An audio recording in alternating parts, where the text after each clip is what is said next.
राम समर्थ श्रीराम शुका सारिखे पूर्ण वैराग्य जाचे वशिष्ठा परिज्ञान योगेश्वराचे कवी वाल्मिका सारिका मान्य ऐसा नमस्कार माझा सद्गुरु रामदासा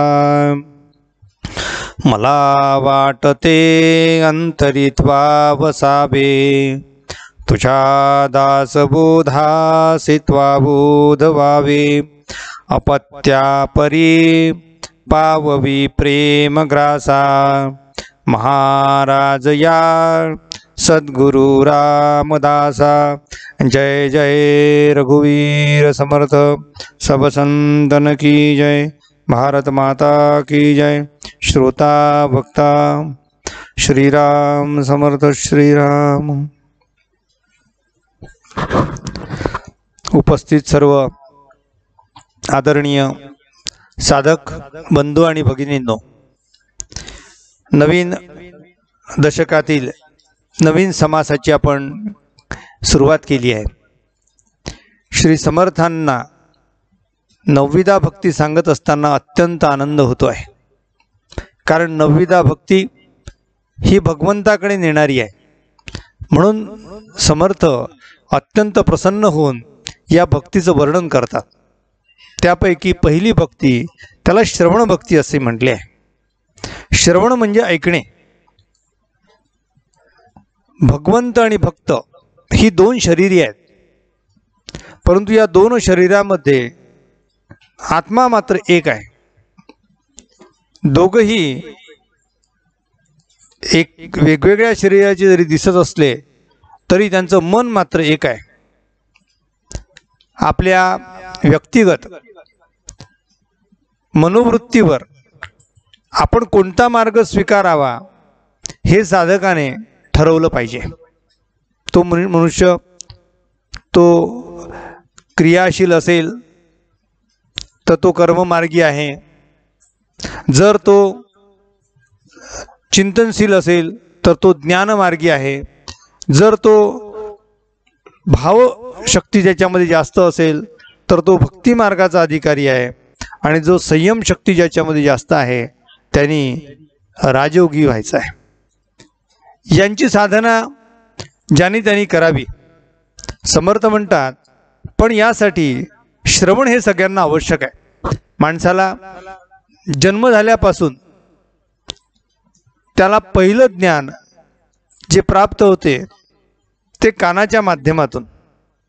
आपण म्हणतो पाहतो, पहिल्यांदा डोळ्यांच्या माध्यमातून ज्ञान प्राप्त होते, त्यानंतर आपल्याला कान येतात, आणि एकदा कान आले की कानाच्या माध्यमातून विविध प्रकारचं ज्ञान ते मूल ग्रहण करत असते।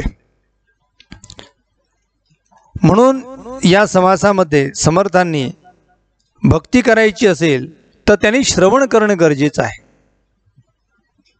कारण लिहिलेलं वाचणे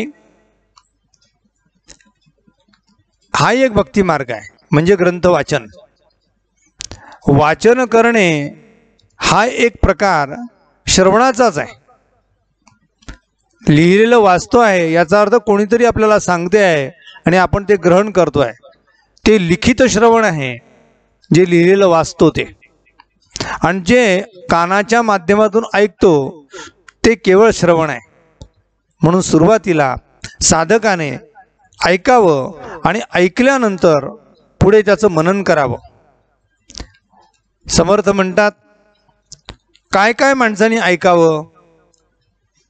श्रीराम समर्थ श्रीराम 16व्या ओळीमध्ये समर्थ म्हणतात, नाना पिंडांची रचना, नाना भूगोळ रचना, नाना सृष्टीची रचना, कैसी ते ऐकावी श्रीराम। चंद्र सूर्य तारा मंडळे, ग्रहमंडळे मेघमंडळे, 21 स्वर्गे सप्तपाताळे, कैसी ते ऐकावी श्रीराम। ब्रह्म विष्णू महेश स्थाने, इंद्रदेव ऋषिस्थाने, वायू वरुण कुबेर स्थाने, कैसी ते ऐकावी श्रीराम। नाना खंडे 14 भुवने, अष्टदिक्पाळाची स्थाने, नाना वने उपवने ग्रहणे, कैसे ते ऐकावे श्रीराम।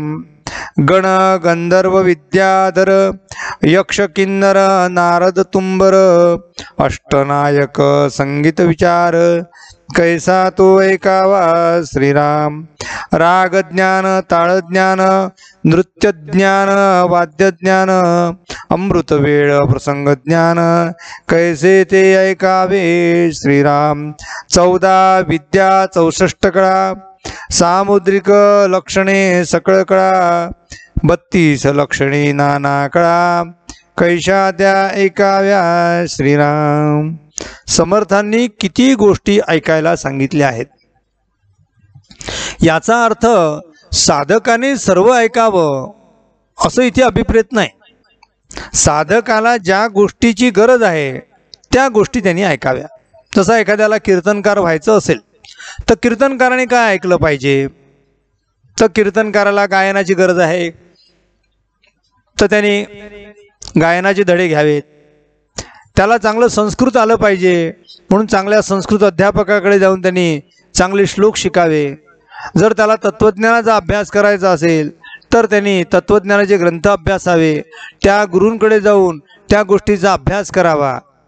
नृत्यज्ञानाची गरज असेल तर त्या दृष्टीने त्यांनी अभ्यास करावा। कीर्तनकारांना वक्तृत्व उत्तम आलं पाहिजे, म्हणजे चांगला बोलणारा असेल त्याची बरेच चांगल्या चांगल्या वक्त्यांची भाषणे ऐकली पाहिजे, कीर्तनकारांची कीर्तनं ऐकली पाहिजे। त्याला काय व्हायचं आहे? तो कीर्तन भक्तीमध्ये त्याला आपल्याला प्रवीण व्हायचं जर असेल तर कीर्तन भक्तीचे धडे देणारे जे गुरु असतील त्यांच्याकडे त्यांनी शिकलं पाहिजे। याचा अर्थ असा घेऊ नये की त्यांनी सगळं ऐकत बसावं। 2 प्रकारचे साधक आहेत। एक साधक आत्मकल्याणासाठी साधना करतो आहे आणि दुसरा आत्मकल्याणाबरोबर जनकल्याणाचा विचार करतो आहे। समर्थांनी त्याला साधक आणि दुसरा शब्द वापरलाय महंत। एक साधक आहे तो स्वतःची साधना करून स्वतःला धन्य करतो, स्वतःचं जीवन सुखकर करतो। पण दुसरा साधक असा आहे की जो स्वतःचं धन्य करतोच पण समाजाला तो मार्गदर्शक असतो, आणि जो समाजाला मार्गदर्शक असतो त्यांनी हे सगळं ऐकावं, सगळ्यांचं ऐकावं, म्हणजे कुठल्याही श्रोत्याचा कुठलाही प्रश्न असेल तर तो त्यांचं समाधान सहज करू शकेल। म्हणून जो महंत असेल, जो समाजाचा मार्गदर्शक आहे, त्यांनी सगळ्या गुणांचा तो पाईक झाला पाहिजे, सगळे गुण त्याच्याजवळ असले पाहिजे। म्हणून समर्थांनी एवढी मोठी यादी दिली आहे।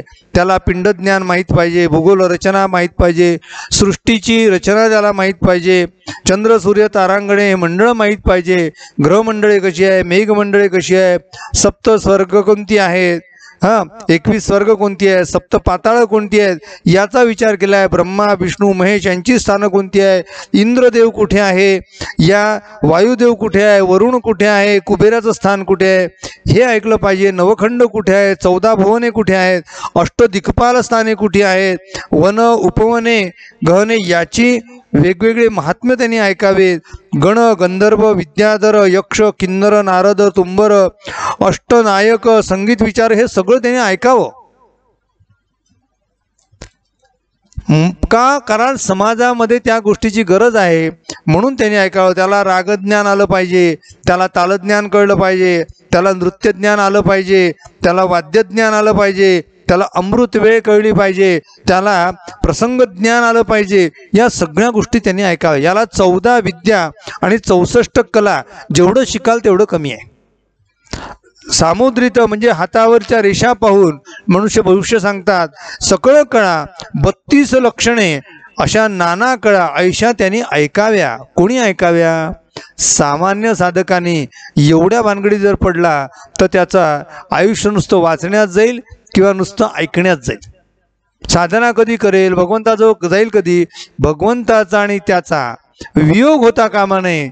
हे ऐकण्यामागचा उद्देश मन तयार करणे आहे। मन जर तयार होत असेल तर साधकाने आपल्या गरजेची ग्रंथ वाचावीत। आम्ही मागे पण हा विचार पाहिला होता, एक ग्रंथ एक संत एक पंथ। का म्हटलं? सगळे संत तेच सांगतात, सगळे ग्रंथ तेच सांगतात आणि सगळ्या प्रकारचं तत्वज्ञान एक आहे। मग सगळं वाचत बसण्यापेक्षा आम्हाला जेवढी गरज आहे तेवढं घ्यावं, व्यवस्थित त्याचा अभ्यास करावा आणि त्या मार्गाने आपण पुढे जावं. माऊलीची आम्ही ज्ञानेश्वरी घेतली तर त्या एका माऊलीच्या ग्रंथावरून जगात कुठलाही ग्रंथ वाचण्याची गरज नाही, एवढी माऊली धन्य आहे. तो ग्रंथ पहा, तुकोबारायांचे अभंग एवढ्या उच्च कोटीचे आहे की तुकाराम महाराजांच्या अभंगांचा जर आम्ही नुसतं अध्ययन केलं तर इतर ग्रंथ वाचण्याची गरज नाही. नामदेव महाराजांच्या ग्रंथांची रचना, त्यांची असलेली त्यांची अभंग रचना ती पहा, धन्य होऊन जाल. कुठला तरी ग्रंथ घ्या, समर्थांचा दासबोध पहा, समर्थांचं वाङ्मय पहा, एका संतांचं घेतलं, काही इतरांची पाहायची गरज नाही आहे. कारण आम्ही सगळे पाहत बसाल तर आमच्याजवळ आयुष्यच तेवढं नाही आहे. या लोकांनी यांचं आयुष्य यासाठी वेचलेलं आहे.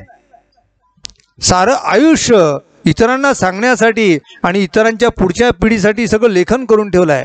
मग सगळा अभ्यास आम्ही करावा का? मेडिकलच्या दुकानामध्ये एखादा आजारी मनुष्य जातो, डॉक्टरचं प्रिस्क्रिप्शन घेतो आणि तो मेडिकल समोर त्या माणसाला देतो, तर तो ते औषध दुकानातलं काढतो आणि आपल्याला देतो. आमचं आरोग्य आम्हाला प्राप्त व्हावं तेवढ्यासाठी जी गोळी लागत असेल तेवढीच गोळी घेऊन येणं घरी गरजेचं आहे. संपूर्ण दुकान घरी आणण्याची गरज नाही.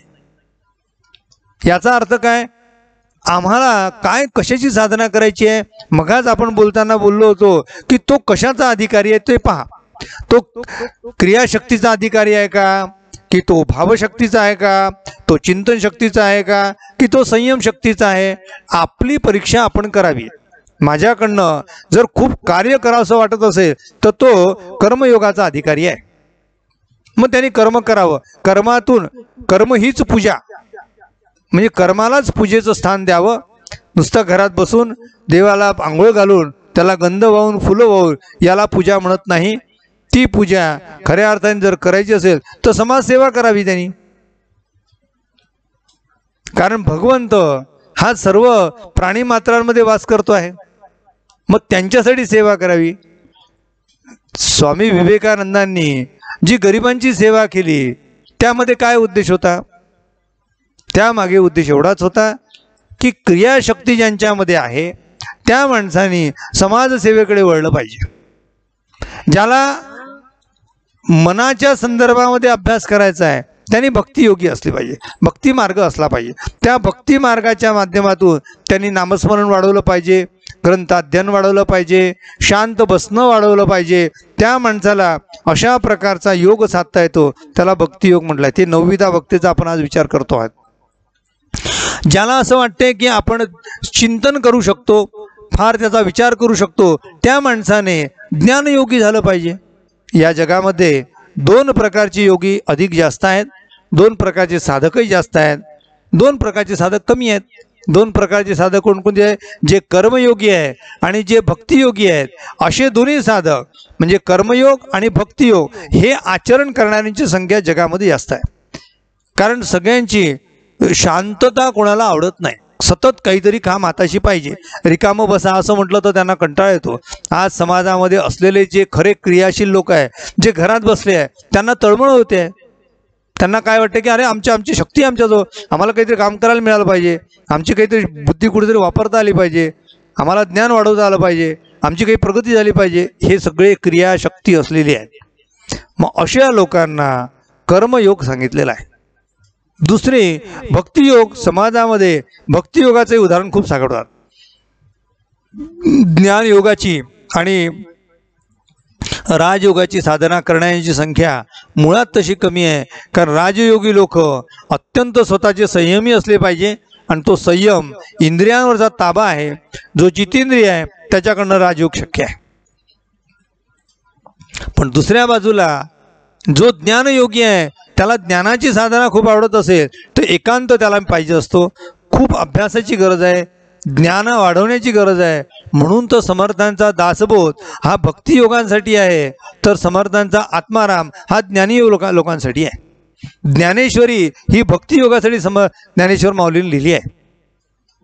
तर अमृतानुभव हा ज्ञानयोगांसाठी लिहिला आहे. दोघांची गरज आहे. पण आम्ही कुठल्या मार्गाचे आहोत, आम्हाला कुठले झेपते, आम्ही कोणत्या प्रकारची साधना करण्यासाठी योग्य आहोत हे दुसरं कोणी ठरवणार नाही. आमची मनोवृत्ती आम्ही ठरवू शकतो. म्हणून समर्थांनी या सगळ्या गोष्टी ऐकाव्या. कोणी ऐकाव्या? सगळ्या साधकांची गरज नाही. सगळ्या साधकांनी आपली प्रवृत्ती आपली वृत्ती ठरवावी आणि त्यानुसार साधना करावी. जो मनुष्य समाजाचा मार्गदर्शक आहे, समाजाचा प्रतिनिधी आहे, समाजाला काही चार गोष्टी चांगल्या सांगू इच्छितोय, त्या माणसाने मात्र सगळं वाचलं पाहिजे.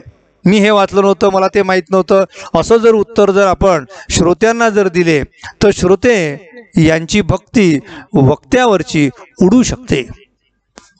म्हणून समाजाचा जो मार्गदर्शक असेल तो बहुश्रुत असला पाहिजे. जो बहुश्रुत आहे तो खूप ऐकत असतो आणि खूप लोकांना चांगल्या गोष्टी सांगत असतो. म्हणून समर्थांनी या गोष्टी सगळ्या ऐकाव्या. आपल्या आवडीनुसार ऐका, पण त्याचं सखोल ज्ञान प्राप्त करा. या ज्ञानातून 14 विद्या 64 कला या माध्यमातून काय होईल? हे सगळे भगवंताचे गुण आहेत आणि या गुणांमध्येच नुसतं अडकायचं नाही, तर सद्गुणाचे निसंगे निर्गुण पाविजे निर्धारे या उक्तीप्रमाणे आम्ही एक गुण प्राप्त करावे आणि प्राप्त केलेले गुण शेवटी भगवंताला अर्पण करावीत. ती भगवंताला जर आम्ही अर्पण केली तर तुमची ती कला असेल किंवा तुमची जी विद्या असेल ती विद्या फलद्रूप होईल आणि ती सार्थकी लागेल.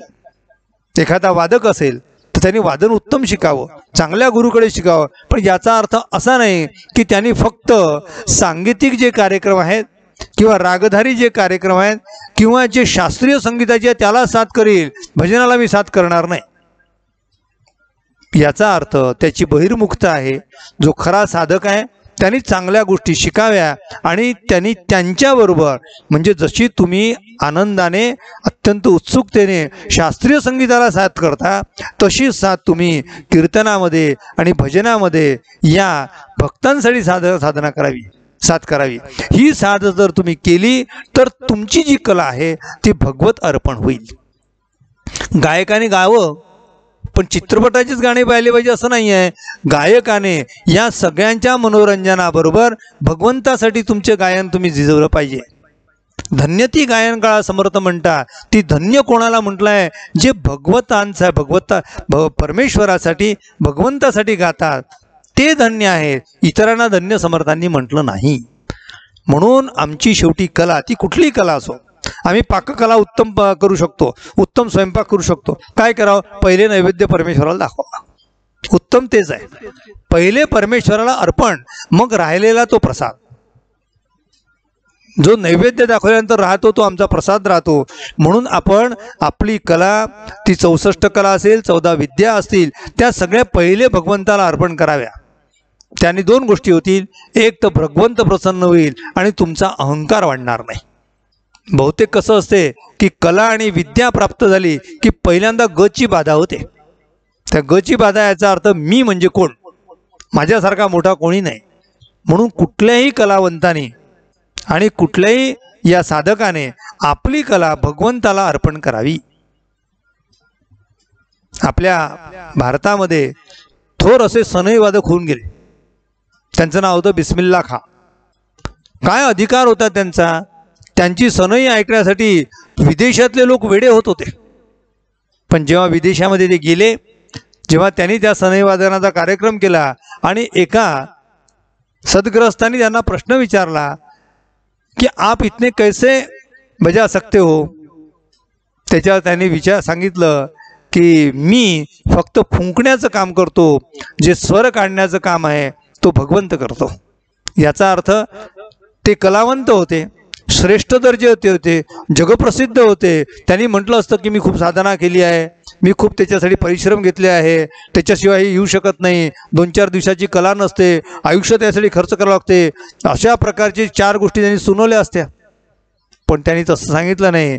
मी फक्त फुंकण्याचं काम करतो, त्याच्यातून माधुर्य निर्माण करण्याचं काम भगवंत करतो. ही कला भगवंताला अर्पण करता आली पाहिजे. जी कला आम्ही भगवंताला अर्पण करतो ती कला सुद्धा धन्य होते. कला असे मानवासी भूषण, असे राष्ट्रसंत तुकडोजी महाराज आपल्या अभंगामध्ये म्हणतात. इतरांना जगात काही किंमत नाही, कलावंतांना खूप किंमत आहे, पण ते कलावंत त्यांच्या कलेमध्येच जर कायम रमले तर भगवंतापर्यंत पोचतील कधी? म्हणून कलेच्या माध्यमातून भगवंतापर्यंत पोचावं यासाठी कला आहे. कला ही भगवंताकडे जाण्याची शिडी आहे.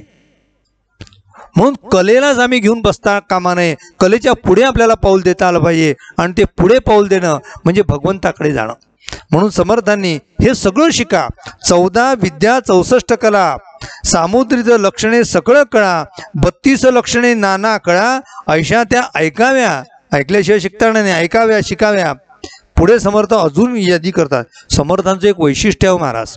काय वैशिष्ट्य आहे? समर्थांनी एकदा यादी द्यायला सुरुवात केली की त्यांचं म्हणजे ज्ञान विश्व आणि अनुभव विश्व इतकं व्यापक होते की त्यांना काय लिहू आणि काय लिहू नये असं वाटते. इतकं त्यांचा जो भांडार असते की त्या भांडाराला ते समोर आपल्यासमोर खुलं करतात. ऐका, काय काय ऐका. समर्थ सांगतात, मंत्र मोहरे तोटके, सिद्धी नाना वल्ली नाना औषधी, धातू रसायन बुद्धी नाडी ज्ञाने ऐकावे श्रीराम. कोण्या दोषे कोण रोग, कोण रोगास कोण प्रयोग, कोण्या प्रयोगास कोण योग, साधे तो ऐकावा श्रीराम. काय काय ऐकावं? डॉक्टरीच्या क्षेत्रात म्हटलंय. आजही जे वैद्यकीय क्षेत्रात काम करणारे आमचे बांधव आहेत त्या लोकांना रोज अभ्यास करावा लागतो. असं कोणी सांगितलं की एकदा मला डिग्री मिळाली मी भिंतीवर लटकवली की मला कुठल्याही अभ्यासाची गरज नाही? असा जगातील मनुष्य जर असं म्हणत असेल की माझं आता ज्ञान आता मिळवण्याचं संपलं आहे, आता मी लोकांची सेवा करेल नुसती, तर सेवा करताना सुद्धा त्याला ज्ञानसाधना ही करावी लागते. तेव्हाच ती खऱ्या अर्थाने जनसेवा होईल, ती ईश्वर सेवा करेल. म्हणून समर्थ म्हणतात आहे की डॉक्टरने सुद्धा नाडी ज्ञाने ऐकावी. हां, ते म्हणतात आहे मंत्र मोहरे तोडगे सिद्धी, नाना वल्ली नाना औषधी. एक झाड नाही, जितके झाडं आहेत त्या प्रत्येक झाडाला कुठलं तरी औषध आहे.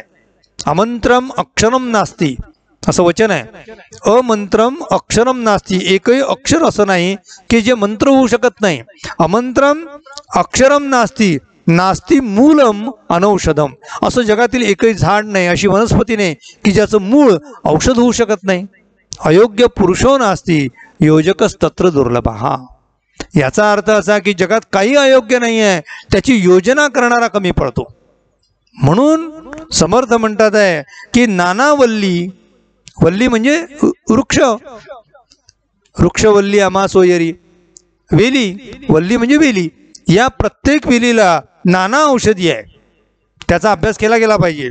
धातू रसायन बुद्धी, धातूचा अभ्यास केला पाहिजे, त्याच्यात रसायन कोणतं हे पाहिलं पाहिजे. नाडी ज्ञाने ऐकावी, कशी ज्ञानी ज्ञान आहे हे अभ्यासपूर्व बुद्धिपुरस्तर ते पाहावं. कोण्या दोषे कोण रोग, कोणत्या कारणाने कोणता दोष निर्माण झाला आणि कोणत्या दोषामुळे, म्हणजे 3 प्रकारचे त्रिदोष म्हणतो ना आपण, वात पित्त आणि कफ, हे 3 दोष आहे. 3 दोषापैकी कोणता दोष याच्यामध्ये निर्माण झाला आणि त्याच्यावर कोणता उपाय आहे तो त्यांनी शोधून काढावा. कोणा रोगास कोण प्रयोग आणि कोण्या प्रयोगास कोण योग, साधे तो ऐकावा.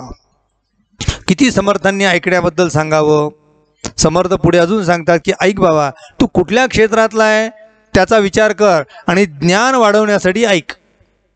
रवरवादी कुंभपाक, नाना यातना यमलोक, सुख दुःखादी स्वर्ग नरक, कैसा तो ऐकावा श्रीराम.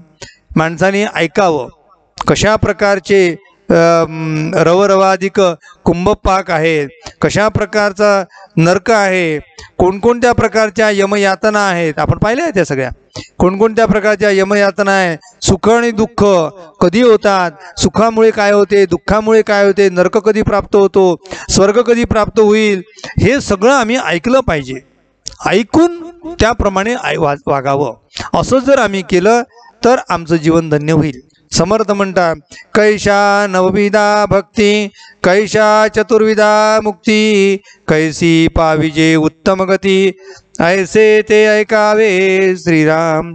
काय काय ऐकावं? साधकाने, जो भक्तिमार्गी साधक आहे त्यांनी नवविधा भक्ती ऐकावी. नवविधा भक्तीपैकी आपण पहिल्या भक्तीचा विचार करतोय, ज्याला श्रवण भक्ती म्हटलंय.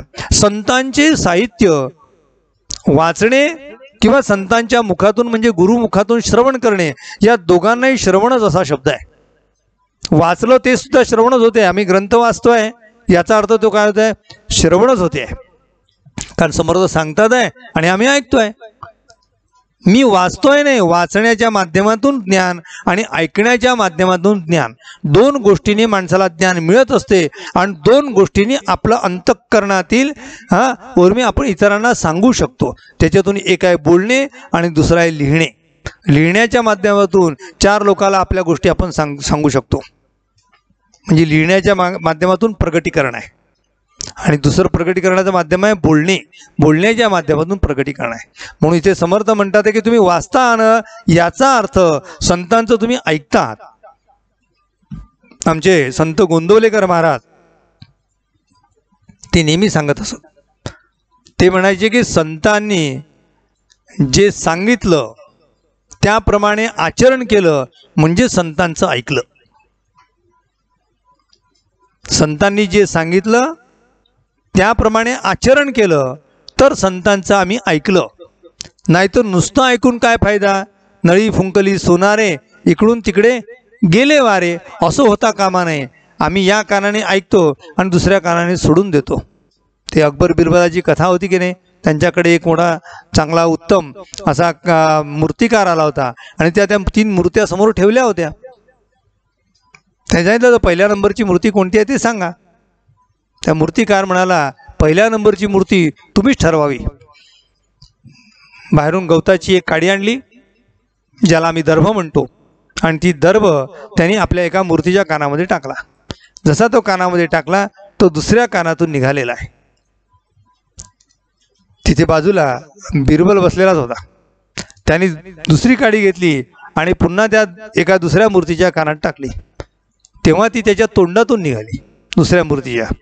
आणि तिसरीदा पुन्हा ती काडी घेतली आणि तिसऱ्या मूर्तीच्या कानात जेव्हा टाकली तेव्हा ती कानातली काडी ना कानातून निघाली ना तोंडातून निघाली, ती सर्व हृदयात गेली. तेव्हा बिरबलाने सांगितलं, या 3 मूर्तीपैकी पहिल्या नंबरची मूर्ती म्हणजे याला प्रथम क्रमांक द्यावा ती 3 नंबरची मूर्ती आहे. द्वितीय क्रमांक द्यावा ती 2 नंबरची मूर्ती आहे. आणि पहिल्या नंबरची जी मूर्ती आहे त्याला 3 नंबर द्यावा. म्हणजे याचा अर्थ काय? तेव्हा त्यांनी सांगितलं की माणसं ऐकतात पण ऐकून घेत नाही. नुसतं ऐकून घेतात कधी कधी पण आचरण करत नाही, ती पहिली मूर्ती आहे. इकडून ऐकतात आणि तिकडून सोडतात. प्रवचनातून आणि कीर्तनातून माणसं जेव्हा उठतात आणि उठताना कपडे झटकतात त्यावेळेस जे बुवानी दिलं असेल ते सगळं बरोबर आतापर्यंत आमच्या अंगावर पडलं, आता ते आम्ही झटकून मोकळं झालो. बुवाचं ज्ञान मुळाला पुन्हा परत. या बुवाचा नमस्कार करायला येतात, डोकं ठेवतात, ते म्हणतात आमच्या डोक्यात आतापर्यंत जेवढं घुसलं होतं हे तुमच्या चरणावर पुन्हा अर्पण. आता घरी जाऊन याच्यातलं काही घेऊन जायचं नाही. समर्थ त्याच्याबद्दल म्हणतात, स्थळ त्याग होता सवेची जाते, काये करुणे क्रिया घडेना, तुझ विण रामा मज कंठवेना. म्हणून पहिल्या नंबरची मूर्ती ही 3 नंबरची मूर्ती आहे, तृतीय क्रमांक दिलेला आहे. तसा साधक सुद्धा असा तृतीय क्रमांकाचा असतो, ऐकतो पण क्रियेत बदलच होत नाही. मग दुसरा साधक कोण आहे? दुसरा साधक दुसऱ्या मूर्तीप्रमाणे आहे. तो एका कानाने ऐकतो आणि कोणी जर भेटले तर त्यांना सांगून देतो. याचा अर्थ प्रवचन करणे, कीर्तन करणे, लोकांना प्रबोधन करणे, सांगून मोकळा. पण नुसतं सांगण्यापुरता ते ज्ञान नसावं, ते सांगण्याबरोबर आचरणाचा आचरणाची त्याला जोड असावी. आचरणाचा सुगंध जर नसेल तर सांगणाऱ्याचा प्रभाव समाजावर कधीच पडत नाही. नाटकामध्ये जसं आम्ही नाटक पाहतो, चित्रपटाच्या समोर बसून आम्ही चित्रपट पाहतो आणि चित्रपट संपल्यानंतर त्या चित्रपटातलं कुठलीही गोष्ट आम्ही घेत नाही, नाटकातली कुठलीही गोष्ट आम्ही अनुकरण करत नाही, तसं प्रवचन आणि कीर्तनाचं होईल. म्हणून जो सांगणारा मनुष्य आहे त्याला जर आचरणाची जोड असेल तर त्याचा प्रभाव श्रोत्यांवर पडत असतो. आणि श्रोते हे विचक्षण आहेत, श्रोते हे अत्यंत कुशाग्र आहेत, श्रोत्यांना सगळं कळते. आणि म्हणून श्रोते त्याच व्यक्तीचं घेतात जे बोलतात त्याप्रमाणे करतात. बोले तैसा चाले त्याची वंदावी पाऊले. किंवा समर्थांनी कुठे म्हटलंय, क्रियेविण शब्द ज्ञान, म्हणजे क्रियेशिवाय नुसता बोलत असेल. क्रियेविण शब्द ज्ञान हे तो श्वानाचे वमन. किती खाली न्यावं, समर्थांनी किती बोलावं, की बाबा तुम्ही नुसतं बोलू नका, बोलल्याप्रमाणे वागण्याचा प्रयत्न करा. म्हणजे आध्यात्मिक तुम्ही बोला, बोलू नका असा अर्थ नाही, पण बोलायचं असेल तर आम्ही सुद्धा त्याप्रमाणे वागतो का याच्या आत्मपरीक्षणाची गरज आहे. मग आत्मनिवेदन, आत्मपरीक्षण या दोन गोष्टी अत्यंत गरजेच्या आहे. आणि मग आत्मपरिवर्तन. म्हणून समर्थांनी इथे काय काय ऐकावं याची यादी दिली आहे. श्रीराम समर्थ श्रीराम. पिंड ब्रह्मांडाची रचना, नाना तत्व विवंचना, सारासार विचारणा, कैसी ते ऐकावी श्रीराम. सायुज्यता मुक्ती कैसी होते, कैसे पाविजे मोक्षाते, या कारणे नाना मते शोधित जावे श्रीराम. देव वेदशास्त्रे आणि पुराणे, महावाक्याची विवरणे, तनु चतुष्टय निरशने, कैसे ते ऐकावी श्रीराम. समर्थांनी अजून भक्ती मार्गाला जाणाऱ्या माणसांसाठी, साधकांसाठी कोणकोणत्या गोष्टी ऐकाव्या, तर सायुज्यता मुक्ती. सायुज्यता मुक्ती म्हणजे काय, समर्थ म्हणतात ते ऐका. सलोकता, समीपता, स्वरूपता या तिन्ही मुक्तीच्या पुढे चौथी मुक्ती आहे सायुज्यता. ती कशी आहे ती ऐका, आपल्याला ऐकायला मिळणारच आहे. समर्थ म्हणतात ती ऐकावी. कैसे ते मोक्षे, कैसे पाविजे मोक्षाते, आपल्याला मोक्ष कसा मिळेल ते म्हणतात. या कारणे नाना मते, नाना मते म्हणजे महावाक्यांची जी मते आहे, शास्त्रांची जी मते आहे, ती सगळे मते आम्ही ऐकली पाहिजे. म्हणजे आद्य शंकराचार्य काय म्हणाले, रामानुजाचार्य काय म्हणाले, मध्वाचार्यांचं काय म्हणणं आहे, निबारकांचं काय मत आहे, वेगळ्या म्हणजे अद्वैत तत्वज्ञान म्हणजे काय, द्वैत तत्वज्ञान म्हणजे काय, विशिष्टाद्वैत म्हणजे काय, या सगळ्या तत्वज्ञानांचा आम्ही अभ्यास करावा आणि त्यानुसार आपली बुद्धी आणि आपले मन त्याप्रमाणे तयार करावं. इथे महावाक्यांची विवरणे, वेद शास्त्र आणि पुराणे, महावाक्यांची विवरणे, तनु चतुष्टय, तनु याचा अर्थ शरीर आणि चतुष्टय म्हणजे चार, म्हणजे शरीराचे चार, म्हणजे चार आपले शरीर आहे.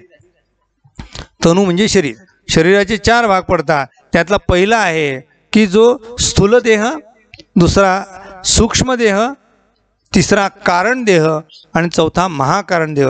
हे काय आहे ते ऐका, कैसे ते ऐकावी. ऐकू आपण प्रसंगानुरूप. समर्थ म्हणतात हे ऐका. म्हणून या समासामध्ये समर्थांनी काय काय आणि कोणी कोणी काय काय ऐकावं ते सांगितलेलं आहे. ते म्हणतात आहे महावाक्यांची विवरणे, म्हणजे अहम ब्रह्मास्मी म्हणजे काय, सर्वम खलविदम ब्रह्म म्हणजे काय, अयम आत्मा ब्रह्म म्हणजे काय, अहम ब्रह्मास्मी म्हणजे काय. इथे सगळे जे ब्रह्मवाक्य आहेत, जे चार आपण मुख्य वाक्य म्हणतो, त्या वाक्यांचं महावाक्य त्यांना म्हणतात. त्या महावाक्यांचं विवरण आम्ही ऐकलं पाहिजे. आणि कोणाकडनं ऐकावं, तर ते म्हणतात गुरुमुख श्रवण. कोणाकडनं ऐकून चालणार नाही. आकाशातून पडलेलं पाणी जमिनीला स्पर्श व्हायच्या अगोदर जर आमच्या मुखात जात असेल तर ते शुद्ध पाणी असं म्हणतात. म्हणून सद्गुरूच्या मुखातून पडलेले शब्द आणि डायरेक्ट आपल्याला जर मिळत असेल तर आपल्या मनच शांतीला आणि मनाला ते शुद्ध करण्यासाठी आहे. जेव्हा ते जमिनीवर पडते पाणी, तेव्हा ते पाणी इतर गोष्टींना मिक्स करते आणि त्याच्यामध्ये प्रदूषण निर्माण होते. म्हणून प्रदूषणयुक्त असलेलं पाणी असो, हवा असो की कोणाचे विचार असो, ते सुद्धा ग्रहण करायचे नाही. साधकाने गुरुमुखातून श्रवण करायचं. म्हणून नेहमी आग्रह आपण कोणता धरावा, मूळ ग्रंथ वाचावा. मूळ ग्रंथ कळला नाही तर श्रेष्ठ लेखकाकडनं त्याचं जे विवरण झालेलं आहे ते विवरण पाहावं. आम्ही दादांची पुस्तकं वाचतो का, कारण तशा प्रकारे ते गुरुमुखातून श्रवण आहे. म्हणून त्यांनी जे लिहिलेलं आहे ते साधनेतून प्राप्त केलं आहे. त्यांच्या जीवनामध्ये खूप मोठी साधना होती आणि ती साधनेच्या आधारावर भगवंताकडनंच ते लिहिल्या गेले. म्हणून हे लक्षात घ्या, संतांकडनं लिहिलेलं साहित्य आणि वेद उपनिषद या साहित्यांना अपौरुषीय वाङ्मय असं म्हणतात. अपौरुषीय वाङ्मय म्हणजे जे वाङ्मय कुठल्याही व्यक्तीने लिहिलेलं नाही, तर लिहित असताना त्यांच्या मागे भगवंत उभा असतो. भगवंताच्या इच्छेने आणि भगवंताच्या कृपेने त्या साहित्याची निर्मिती होते. म्हणून त्या साहित्याला अपौरुषीय साहित्य किंवा अपौरुषीय वाङ्मय म्हणतो.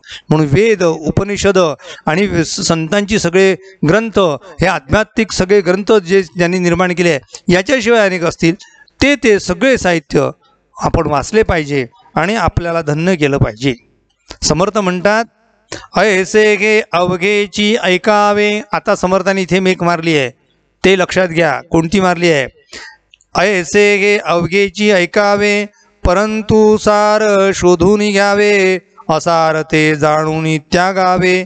या नाव श्रवण भक्ती. श्रवण भक्ती म्हणजे सगळं ऐकणे नाही, तर सगळं ऐकून त्यातलं काय घ्यायचं आहे हा विवेक ज्याच्याजवळ आहे त्यांनी खऱ्या अर्थाने श्रवण भक्ती केली आहे. आपण कीर्तनात जातो, प्रवचनात जातो आणि तेव्हा आम्हाला एखाद्याचं गायन खूप आवडते, असतात ना, त्याची श्रेष्ठता असते ती, आणि घरी येताना चर्चा तीच असते की त्यांनी तो राग काय सुंदर गायला, ते पद किती चांगलं गायलं. अरे पण त्यांनी तत्वज्ञान काय सांगितलं, आम्हाला भगवंताकडे नेण्यासाठी काय सांगितलं, त्यांनी अभिनय किती सांगितला, कथा किती सुंदर सांगितली, ते सगळं चांगलं आहे, मान्य आहे. पण समर्थ म्हणतात, असार ते जाणून त्यागावे, या नाव श्रवण भक्ती.